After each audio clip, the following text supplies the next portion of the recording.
Hi good morning বন্ধুরা। আজকে সকাল সকাল উঠে পড়েছি। এখন বাজে 6:30। তো ফাঁকা এসে বসে আছি, খুব সুন্দর লাগছে সকালে একা একা বসে থাকা গাছতলাতে। তো কোন জায়গায় বসে আছি সেটা দেখাবো তোমাদেরকে। এই দেখতে পাচ্ছ কত সুন্দর গাছ, আম গাছ। এটা আমাদের স্কুল, প্রাইমারি স্কুলের এখানে এসে বসে আছি আমি। আর এদিকে আছে ভারত সেবাশ্রমটা, দেখতে পাচ্ছ খুব সুন্দর নাজারা।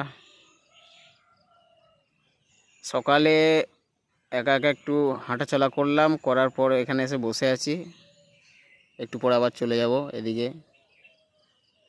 এদিকে একটা পুকুর আছে, শুকিয়ে গেছে দেখতে পাচ্ছ। গাছে নতুন নতুন কচি কচি পাতা, সবুজ সবুজ। তা কেমন লাগলো প্লেসটা, ভিডিওটা নয় প্লেসটা কেমন লাগলো? যদি প্লেসটা ভালো লাগে তাহলে একটা লাইক ঠুকে দাও ভিডিওটায়।